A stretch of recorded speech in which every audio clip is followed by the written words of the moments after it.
It was one of those quiet nights that feel normal on the surface, but something underneath doesn't sit right. The TV was on, playing something neither of us was really watching. I was curled up on one side of the couch, my legs tucked under me, scrolling mindlessly through my phone. He was sitting beside me, but not really with me.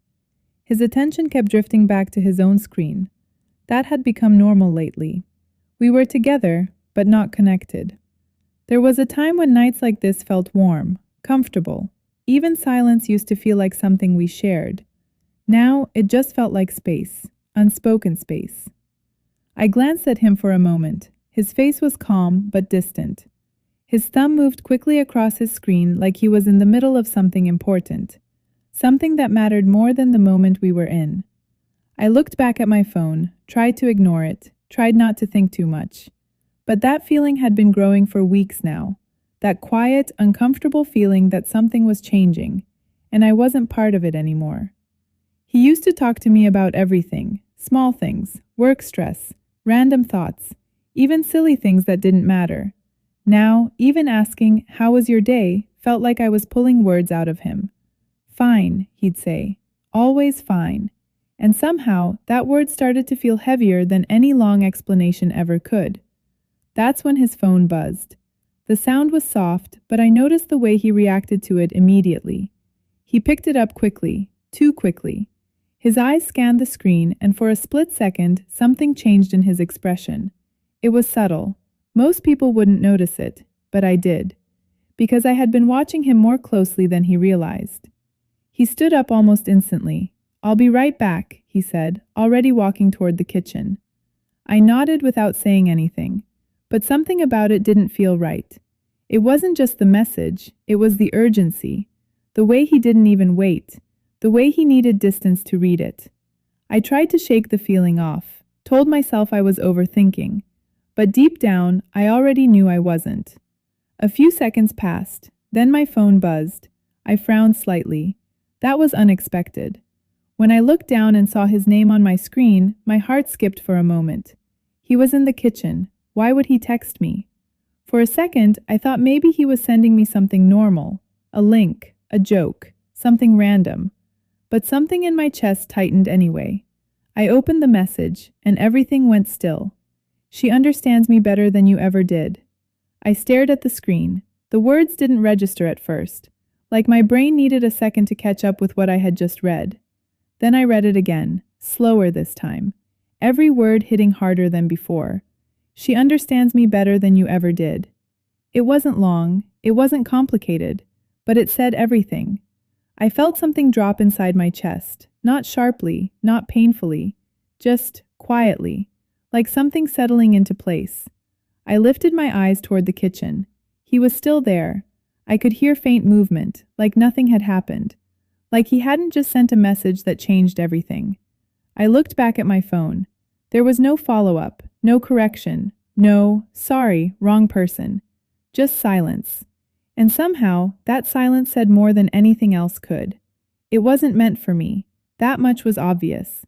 But that didn't make it better. If anything, it made it worse. Because mistakes don't create truth, they reveal it. And in that moment, I realized something. This wasn't new. This wasn't sudden. This was something that had been building quietly, while I kept trying to hold on to what we used to have. Suddenly, all those small moments started lining up. The late nights, the way he smiled at his phone but not at me, the conversations that ended too quickly, the distance that kept growing, even when we were sitting right next to each other. I had seen it. I had felt it. I just didn't want to believe it meant this. I leaned back slightly, still holding my phone in my hand, waiting. Maybe for another message, maybe for an explanation. But nothing came. Just the quiet hum of the TV and the faint sounds from the kitchen. I expected anger. I expected tears. I expected my chest to tighten, my thoughts to spiral, my emotions to take over. But instead, I felt calm. Strangely calm. Like something inside me had already accepted what this meant. Not fully, but enough. Enough to stop pretending. Enough to stop ignoring what was right in front of me. I took a slow breath, looked at the message one more time, and then I did something I didn't expect. I started typing. My fingers hovered over the screen for a moment. What do you even say to something like that? What question do you ask? What explanation do you demand? I typed something, then stopped, read it, deleted it. It felt pointless, because deep down, I already knew the answer to every question I could ask. I tried again. This time, I didn't overthink it. I didn't let emotions take over. I just wrote what felt clear, simple, final. I read it once, took a breath, and pressed send. For a second, everything felt completely still, like the room itself was waiting. Then from the kitchen, I heard movement, faster this time, his footsteps, coming back. And I knew. He had read it. His footsteps were faster this time, not casual, not normal, rushed. I didn't look up immediately. I didn't need to. I already knew what was about to happen. The moment you send something that carries truth, people feel it instantly, even before they understand it. My phone buzzed in my hand. I didn't open it right away. I let it sit there for a second. Let him stand in the room. Let the silence stretch. Then I finally looked down. What do you mean? I read it once, calmly, then locked my phone again. I could feel his eyes on me now, waiting, confused, maybe even a little panicked. What did you mean by that? He asked, his voice trying to sound normal, but missing something. Control. I slowly lifted my gaze and looked at him, really looked at him. And for the first time in a long time, I wasn't searching for answers in his face. I wasn't trying to read between his expressions. I wasn't hoping for reassurance. I was just seeing him clearly. And somehow, that made everything easier. My phone buzzed again. That message wasn't for you. Of course it wasn't. That was the part he thought would fix everything. That it was a mistake, an accident, something that didn't count because I wasn't supposed to see it. But truth doesn't lose meaning just because it was revealed by accident. If anything, it becomes more real. I let out a slow breath and placed my phone on the table beside me. Still, I didn't say anything. And that silence? It started to affect him. I can explain, he added quickly. I tilted my head slightly. Explain what?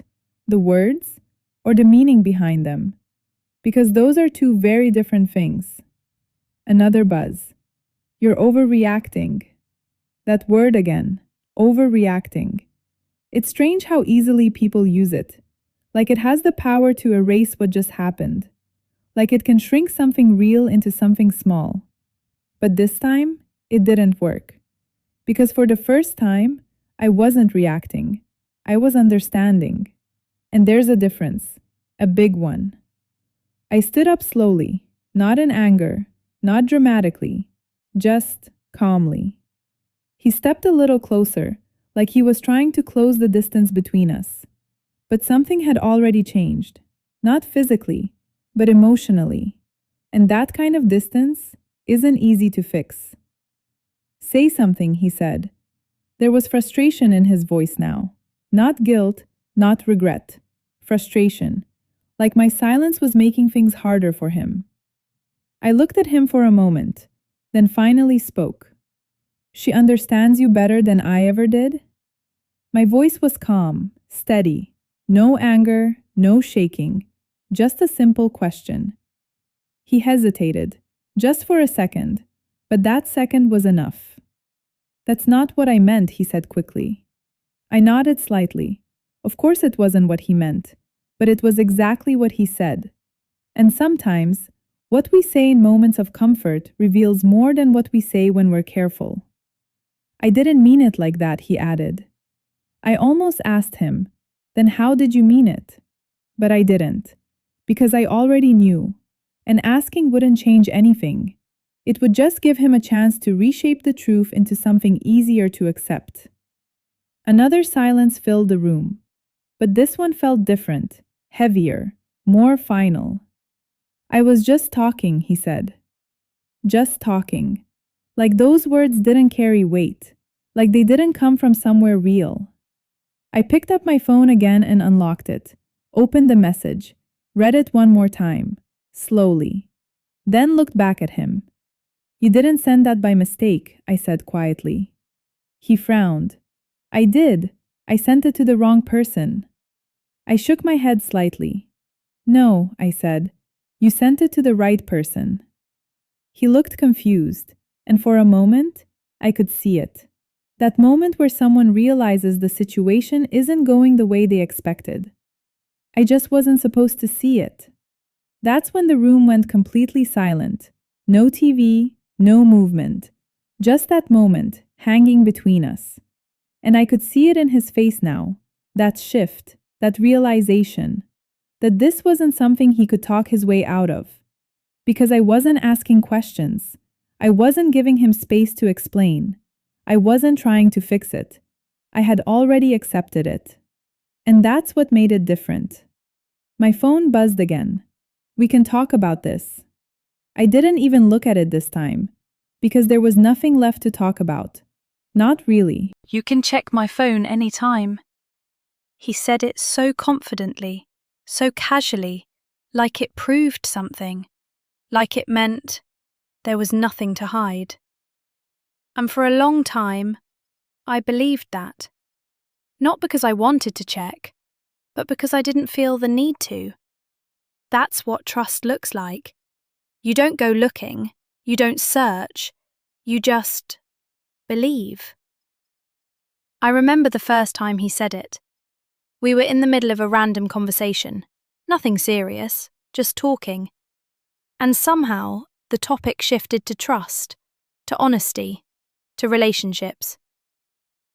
I don't care about phones, he said. You can check mine anytime. I looked at him, smiled slightly. I don't need to. And I meant it. Because at that time, there was no reason to. Everything felt normal, easy, clear. But sometimes, statements like that don't come out of nowhere.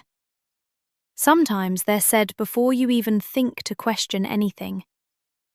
Almost like reassurance before doubt exists. At least that's how it felt later. Because things didn't change all at once. They never do. They shift, slowly, quietly, until one small moment makes you notice. It started with distance, not physical, just attention. The kind that fades slightly, without explanation, without reason. I noticed it one evening. We were sitting together, same space, same routine, but something felt different. He was there, but not really. His attention kept shifting to his phone, small glances, quick replies, then back to me, like nothing happened. At first, I ignored it, because it didn't seem like a big deal. People check their phones, that's normal. But then it kept happening, more often, more frequently. And that's when it became something. Not obvious, not dramatic, just noticeable. You seem busy, I said lightly. He looked up.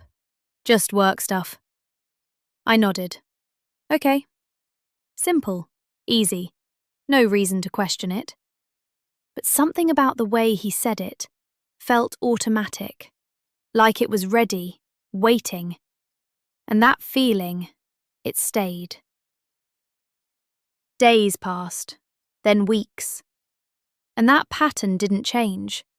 If anything, it became more consistent, more intentional. And slowly, that one sentence came back to me. You can check my phone anytime. Not as reassurance, but as a question. Because if there's nothing to hide, why does everything feel hidden? I didn't act on it immediately. I didn't grab his phone, didn't go looking, because I didn't want to be that person, the one who searches, the one who doubts, the one who breaks trust. But doubt, it doesn't ask for permission. It just grows, quietly, until one day it feels louder than silence. That day came unexpectedly. He was in a rush, getting ready to leave, moving quickly, phone in hand. Then not. He placed it on the table, got distracted, walked away, and left it there, unlocked. For the first time, I didn't look away. I just stood there, looking at it, not moving, not reacting, just deciding. Because this was the moment, the one he had already given permission for. You can check my phone any time. So I did. Not quickly, not nervously, just calmly. I picked it up, the screen still open. And for a second, everything looked normal. Messages, apps, nothing unusual, nothing obvious. But then, I noticed something small. Something most people would miss. A folder, hidden, not labelled clearly, just there. And something about it felt intentional. I tapped it, slowly. And in that moment, everything changed. My finger paused for a second, right above the screen, not because I was unsure, but because I knew. Whatever was inside that folder, it wasn't accidental. It wasn't random.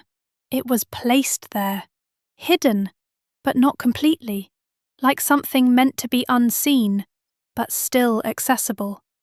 I tapped it, slowly. The screen shifted, and at first, it didn't look like much, just a few apps, nothing obvious, nothing dramatic. But then I noticed it. One app, slightly different, not in design, not in colour, just in presence, because it didn't belong there, not with the others, not in a hidden folder, and that alone was enough. I opened it. The screen loaded. Messages. Simple, direct, clear. No names saved, just numbers. And conversations. Short, frequent, ongoing. I didn't scroll much. I didn't need to, because the most recent message was already there. Waiting. Visible. You miss me. That was it. No context, no explanation, just that. And strangely, I didn't react. Not the way I thought I would. No shock, no anger, no panic, just stillness. Because in that moment, everything made sense. All the distance, all the small changes, all the moments that didn't feel right. They weren't random. They were connected. And now, I could see how. I placed the phone back exactly where it was. Same position, same angle, like nothing had been touched. Because I didn't need to hold on to it anymore. I had already seen enough. More than enough. Sometimes, it's not about how much you find. It's about what one moment confirms. And that moment, it confirmed everything. When he came back into the room, I was sitting in the same place. Calm, still, exactly as he left me. You ready? He asked casually. I looked at him. Really looked. And for the first time, I wasn't trying to read him. I wasn't trying to believe him. I was just seeing him clearly. Yes, I said, my voice steady, neutral. He picked up his phone, checked it quickly, then slipped it into his pocket, like always, like nothing had changed. But everything had. He moved towards the door. Let's go, he said. I stood up slowly, followed him, not because I wanted to go, but because I needed one more moment, one more confirmation. Not for him, for me. We got into the car. Silence filled the space between us. Not awkward, not heavy, just quiet. And in that quiet, I realised something. I wasn't waiting for an explanation. I wasn't hoping for clarity. I already had it. Completely. After a few minutes, I spoke, calmly, without looking at him. You said I could check your phone any time. His hands tightened slightly on the steering wheel, just for a second, then relaxed. Yeah, he said, casual, confident. Why? I turned my head slightly, looked at him. I did, I said. That's when everything shifted. Not loudly, not dramatically, but clearly. He didn't respond immediately, and that silence, it said everything. What do you mean? He asked finally, but his voice was different now, less certain, less controlled. I mean, I saw it, I replied. Simple, direct, no emotion, just truth. Silence filled the car, heavy now, but not confusing, just real. It's not what you think, he said. Of course, that line again. It always comes, like a reflex, like a script. But this time, it didn't matter, because there was nothing left to misunderstand. I didn't think anything, I said quietly. I just saw. And that difference, it changes everything. Because thinking can be wrong, but seeing is clear. Looking back, I realized something. It wasn't just about what was on the phone. It was about the confidence he had, the certainty, the way he offered access, like it proved something. But sometimes people don't hide things by locking them away. They hide them by making you believe you'll never look. And that's exactly what happened. You went through my phone, he said. Now there was something else in his voice. Not guilt, not yet. Deflection, like the issue wasn't what I found, but how I found it. I shook my head slightly. You told me I could, I replied. And that was the truth, because I didn't break anything. I just accepted what he offered, and found what he didn't expect me to see. He didn't respond, because there was nothing left to say, no explanation that could change what was already clear, no words that could undo what had already been seen. I looked out the window, the road passing by quietly, steady, uninterrupted, and for the first time I felt the same, not shaken, not confused, just steady. I wish I didn't, I said softly. He glanced at me. What? I wish I didn't check, I repeated, and I meant it. Because some things, once you see them, you can't unsee them, and they change everything. I took a slow breath, then added, but I'm glad I did. Because clarity. She's like a sister. He said it so easily, so naturally, like it explained everything, like it removed any reason to question. And for a while, it did. Because that phrase, it sounds safe, it sounds harmless, it sounds like something you shouldn't doubt. And I didn't, at least, not at first. I remember the first time he mentioned her, casually, in conversation. She called today, he said. I nodded. Who? Just a friend, he replied, then added, she's like a sister. Simple, clear, defined. And that definition, it stayed. Because when someone labels something that way, you don't question it. You accept it. You trust it. That's what I did. Days passed, then weeks, and her name came up more often. Not in a suspicious way, just consistently. She needed help with something. She was having a bad day. I talked to her for a bit. Normal, friendly, supportive. Nothing wrong, nothing unusual. At least, that's how it sounded. But something small started to shift. Not in what he said, but in how often he said it. Because repetition, it matters. And once you notice it, you can't ignore it. One evening I asked about her, casually, not accusing, just curious. You talk about her a lot, I said. He shrugged. She's just close to me. Then repeated, Like a sister. That line again. Reassuring, defining, closing the door on any doubt. So I nodded. Okay. And the conversation moved on. But something stayed. Not doubt, just awareness. Because sometimes you don't question something, you just start noticing it more.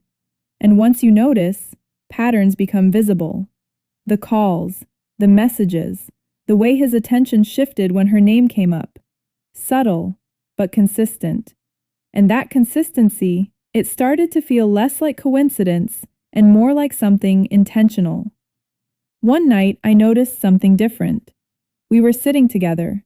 Same routine, same quiet. His phone buzzed. He picked it up, looked at it, and smiled. Not a big smile, not obvious, just real. Then he quickly locked his phone, placed it face down, and continued like nothing happened. That moment, it stayed with me, because it felt familiar. Too familiar. Like something I had seen before, in a different way, at a different time. But this time, it had a name. And that name, it mattered. I didn't say anything, didn't ask, because I already knew what he would say. She's like a sister. And I didn't feel like hearing that again. So I stayed quiet, but I paid attention, more than before. Not suspiciously, just clearly. Days passed, and that pattern didn't change. If anything, it became easier to see. The late messages, the quick replies, the slight distance when he was on his phone. It wasn't obvious, it wasn't extreme, but it was there.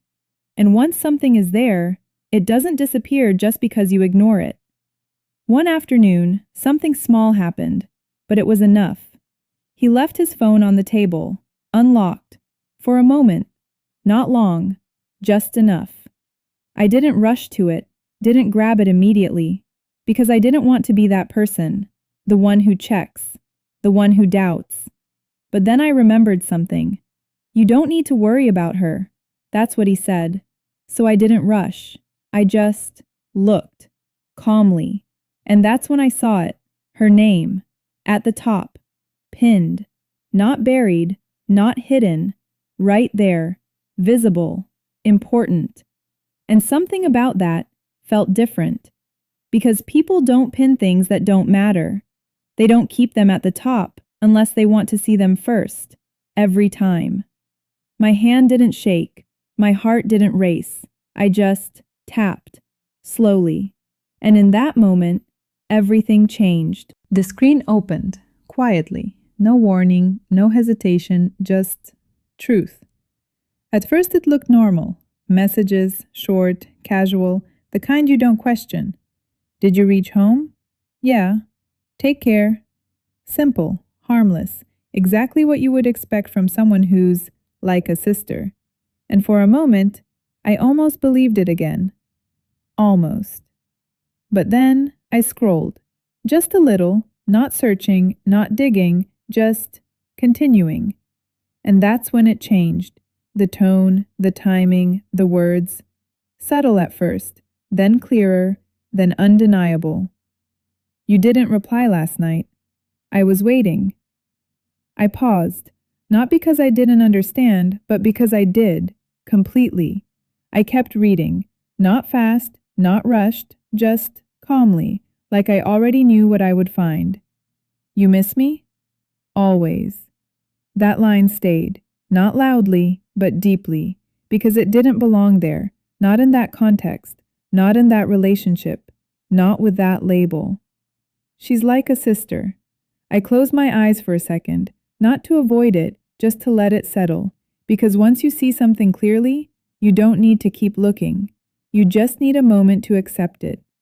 I placed the phone back exactly where it was, same position, same angle, like nothing had been touched, because I didn't need to hold on to it anymore. I had already seen enough, more than enough. Sometimes, one message is enough. Sometimes, one line changes everything. That evening, when he came home, everything looked the same. Same door, same footsteps, same casual, hey. Hey, I replied, my voice steady, neutral.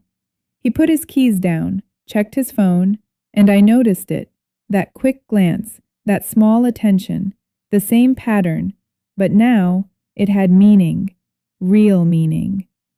How was your day? He asked. I looked at him, really looked, and for the first time, I wasn't trying to believe him. I was just seeing him. It was clear, I said. He frowned slightly. Clear? I nodded. I understood something. A pause. What? That moment, that shift, the point where everything either stays hidden or becomes real.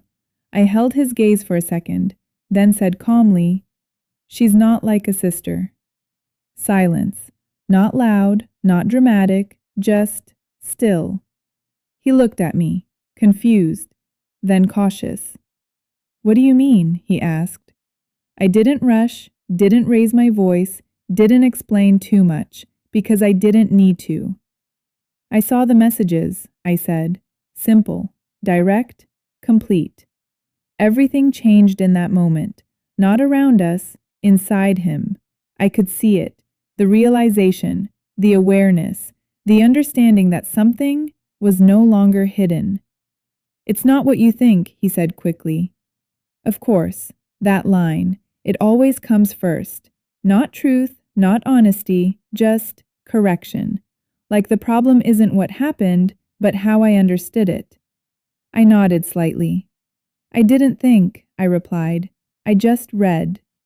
And that difference, it matters, because thinking can be wrong, but seeing is clear.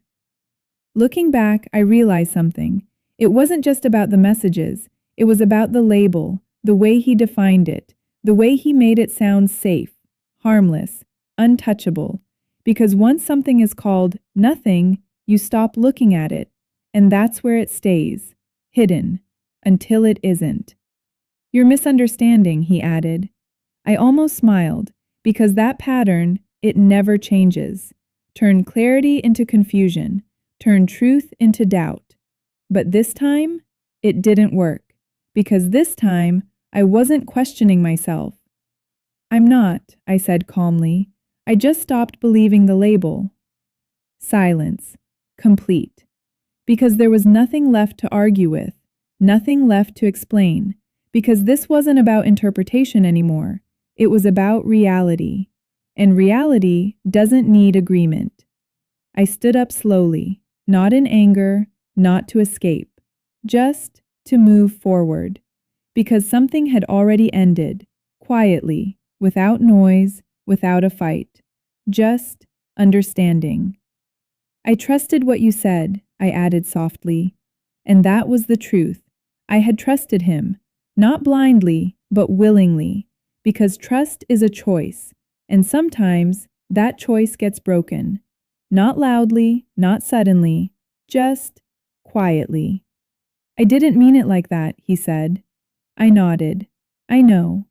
And I did, because people don't always mean to cross lines, but that doesn't mean they don't. That doesn't mean it doesn't show.